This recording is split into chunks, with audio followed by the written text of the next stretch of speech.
Hello guys, नमस्कार। कैसे आप सब? उम्मीद करता हूँ कि आप सभी अच्छे होंगे। मैं भीम कुमार मौर्य आपके अपने चैनल संघर्ष क्लासेस संसारपुर पर आप सभी साथियों का हार्दिक स्वागत, अभिनंदन और वंदन करता हूँ। इसी क्रम में साथियों, इस वीडियो में हम कक्षा 12 इतिहास के पाठ नाम है संविधान का निर्माण, इसके क्वेश्चन आंसर को करेंगे। अब इसके पहले इसके हम ये पार्ट 2 है, पार्ट 1 में विस्तार से चर्चा किया था, चैनल पर प्रोवाइड किया हूँ, आप जाके देख लेंगे साथी। अब प्लीज सभी लोग इस वीडियो में लास्ट तक बने रहें और इस वीडियो को ज़्यादा से ज़्यादा प्यार दें, लाइक करें, दोस्तों में शेयर करें, क्योंकि साथियों यह अंतिम पार्ट है, तो मन लगा के आप लोग सभी लोग देखिए। ये पार्ट 2 है, पार्ट 2। चलिए, पहला क्या है? लघु उत्तरीय प्रश्न। तो क्वेश्चन नंबर 1 क्या है? उद्देश्य संकल्प में व्यक्त किए गए आदर्श क्या है? तो साथियों, यदि आप अभी तक चैनल को सब्सक्राइब नहीं किए हैं तो सब्सक्राइब करके चैनल और घंटी प्रेस कर लेंगे, बेल आइकन की। चलिए हम देखते हैं उत्तर क्या हो जाएगा। उद्देश्य संकल्प जवाहरलाल नेहरू द्वारा 13 दिसंबर 1946 को संविधान सभा में पेश किया गया था। उद्देश्य संकल्प में व्यक्त किए गए आदर्श थे, क्या थे? इसने भारत को एक स्वतंत्र प्रभु यानी संप्रभु गणराज्य घोषित किया। यह अपने नागरिकों को न्याय, समानता और स्वतंत्रता का अधिकार देता है और आश्वासन देता है कि अल्पसंख्यकों अल्पसंख्यकों, पिछड़े और आदिवासी क्षेत्रों, अवसादग्रस्त और अन्य पिछड़े वर्गों के लिए पर्याप्त सुरक्षा प्रदान की जाएगी। आगे क्या हुआ साथी? भारतीय संविधान का उद्देश्य आर्थिक न्याय के समाजवादी विचारों के साथ लोकतंत्र के उदार विचारों को साथ करना और इन सभी विचारों को भारतीय संदर्भ में फिर से काम में लाना था। चलिए साथियों, स्क्रीनशॉट ले लीजिए इसका।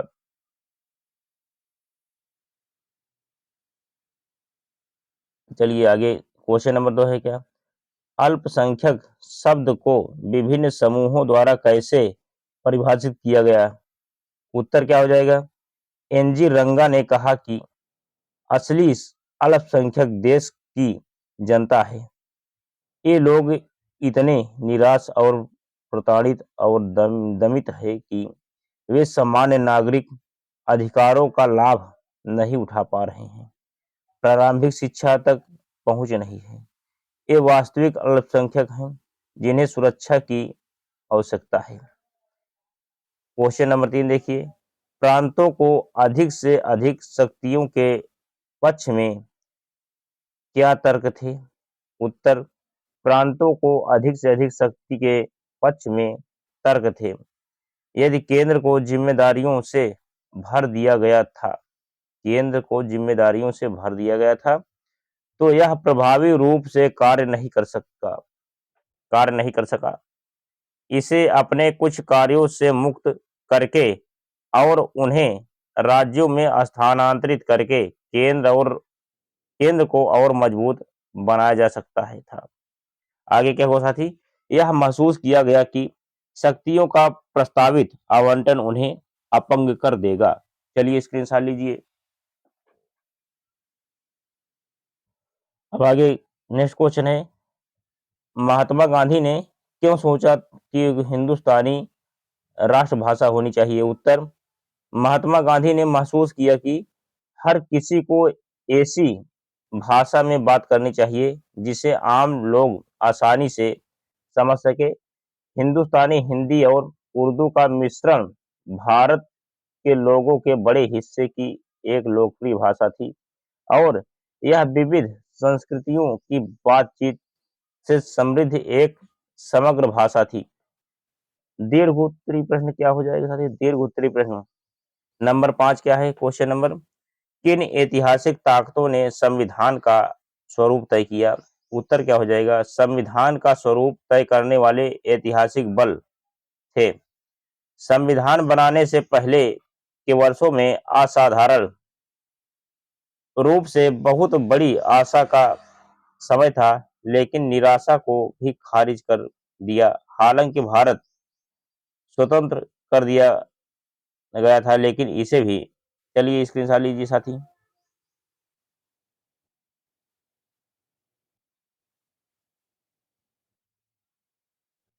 भारत को स्वतंत्र कर दिया गया था, लेकिन इसे भी विभाजित किया गया था। लोकप्रिय स्मृति में ताजा 1942 का भारत छोड़ो संघर्ष था। ब्रिटिश राज के खिलाफ शायद सबसे व्यापक लोकप्रिय आंदोलन अगस्त 1946 की कलकत्ता हत्याओं के साथ पूरे उत्तरी और पूर्वी भारत में लगभग निरंतर दंगों का सिलसिला शुरू हुआ। भारत के विभाजन की घोषणा होने पर आबादी के हस्तांतरण के साथ नरसंहारों में हिंसा का समापन हुआ। नए राष्ट्र के सामने एक और समस्या देशी रियासतों की थी। राज्य की अवधि के दौरान उपमहाद्वीप के लगभग एक तिहाई क्षेत्र नवाबों और महाराजाओं के नियंत्रण में थे, जो ब्रिटिश राज के प्रति निष्ठा रखते थे, लेकिन वे अन्यथा अपने क्षेत्र में शासन या कुशासन से मुक्त रहते थे, जैसा कि वे चाहते थे। जब ब्रिटिश ने भारत छोड़ा ब्रिटिश भारत ने छोड़ा, तब इन राजकुमारों की संवैधानिक स्थिति अस्पष्ट थी। यह वह पृष्ठभूमि थी जिसमें संविधान सभा की बैठक हुई थी। अब आगे क्या हुआ साथी? क्वेश्चन नंबर 6, दलित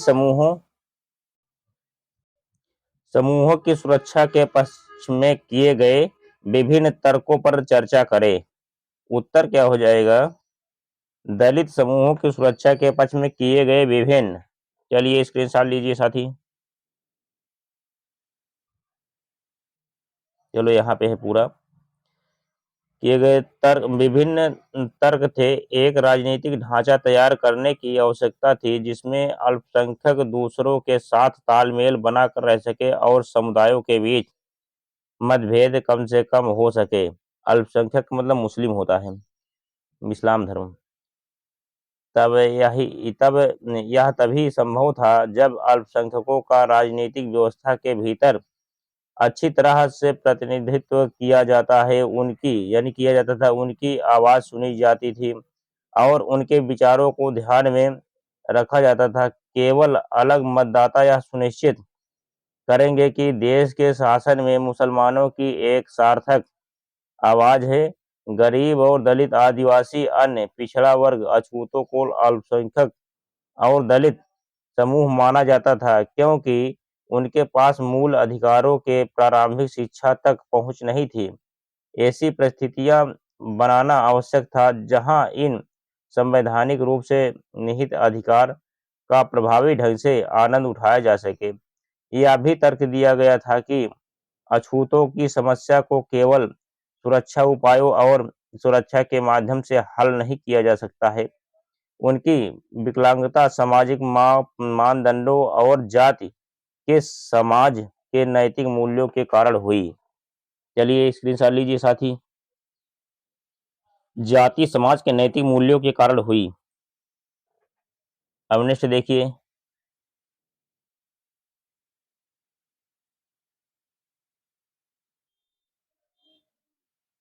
जाति कारण समाज में नैतिक मूल्यों के कारण हुई। अब आगे क्वेश्चन नंबर 7 है क्या? संविधान सभा के कुछ सदस्यों ने उस समय की राजनीतिक स्थिति और एक मजबूत केंद्र की आवश्यकता के बीच क्या संबंध देखा। उत्तर क्या हो जाएगा? जब 15 अगस्त 1947 को भारत स्वतंत्र हुआ तो यह कई कारणों से एक राष्ट्र के रूप में बहुत मजबूत नहीं था। यह इतने लंबे समय तक ब्रिटिश शासन के अधीन था कि इसकी लगभग सारी दौलत पहले ही निकल चुकी थी और इसे भारत और पाकिस्तान के प्रभुत्वों में विभाजन दो प्रभुत्वों दो प्रभुत्वों में विभाजन की समस्या का सामना करना पड़ा था।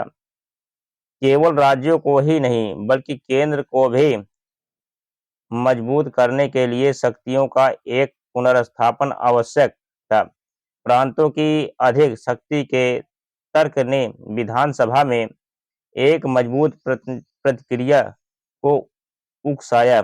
संविधान सभा ने सत्र शुरू होने के बाद से कई मौकों पर एक मजबूत केंद्र की आवश्यकता को रेखांकित किया है।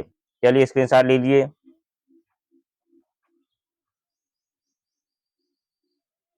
अब आगे क्या हुआ साथी? अंबेडकर ने घोषणा की थी कि वे एक मजबूत और संयुक्त केंद्र चाहते थे। इससे भी ज्यादा मजबूत केंद्र उन्होंने भारत सरकार अधिनियम 1935 के तहत बनाया था।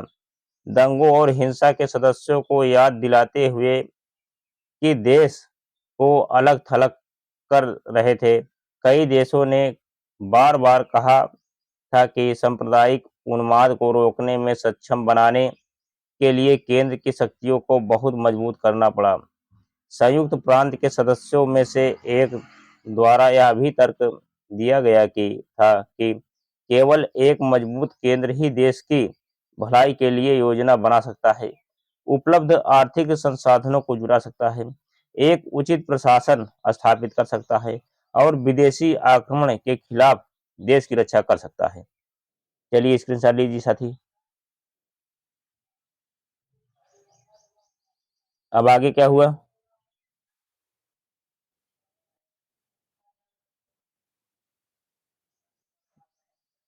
अब क्वेश्चन नंबर 8, भाषा विवाद को हल करने के लिए संविधान सभा ने क्या तरीका अपनाया? उत्तर, राष्ट्र की भाषा एक बहुत बड़ा विवाद था, क्योंकि भाषा ही एकमात्र ऐसी चीज है जो लोगों को एक दूसरे से जोड़ सकती है और देश के लोगों में सामूहिक एकता की भावना ला सकती है। लेकिन भारत इतना बड़ा देश होने के कारण सभी लोगों को एक ही भाषा सिखलाना असंभव था, क्योंकि इन सभी की मूल परंपरा और संस्कृति में अंतर था। महात्मा गांधी ने महसूस किया कि हर किसी को ऐसी भाषा में बात करनी चाहिए जिसे आम लोग आसानी से समझ सके। हिंदुस्तानी, हिंदी और उर्दू का मिश्रण भारत के लोगों के बड़े हिस्से की एक लोकप्रिय भाषा थी और यह विविध संस्कृतियों की बातचीत से समृद्ध एक समग्र भाषा थी। उसने सोचा कि यह आदर्श भाषा होगी, क्योंकि यह हिंदुओं और मुसलमानों और उत्तर और दक्षिण के लोगों को एकजुट कर सकती है। संयुक्त प्रांत के एक कांग्रेसी आर.बी. धुलेकर ने एक आक्रामक दलील दी कि हिंदी को संविधान निर्माण की भाषा के रूप में इस्तेमाल किया जाए। जब बताया गया कि संविधान में हर कोई नहीं जानता था, उन्होंने कहा कि वे योग्य नहीं। चलिए स्क्रीनशॉट लीजिए साथी।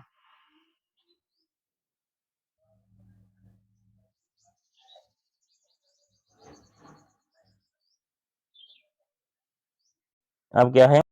उन्होंने कहा कि वे योग्य नहीं। देखो, जब बताया कि विधानसभा में हर कोई भाषा नहीं जानता था, उन्होंने कहा कि वे योग्य नहीं और वे उन्हें पद छोड़ देना चाहिए। यह भी बताया गया कि दक्षिण में विरोध हिंदी के विरुद्ध था। दक्षिण भारतीयों ने इसे अपने अस्तित्व के लिए खतरा माना। बाद में हिंदी को आधिकारिक भाषा के रूप में घोषित किया गया, न कि राष्ट्रभाषा के रूप में। चलिए स्क्रीनशॉट ले लीजिए साथियों। चलिए, बाद में हिंदी को आधिकारिक भाषा के रूप में घोषित किया गया, न कि राष्ट्रीय भाषा के रूप में। तो साथियों, इसी पाठ है पूरा हुआ, ये अध्याय पूरा हो गया। और इसके बाद हम नेक्स्ट टॉपिक जल्द प्रोवाइड कराएंगे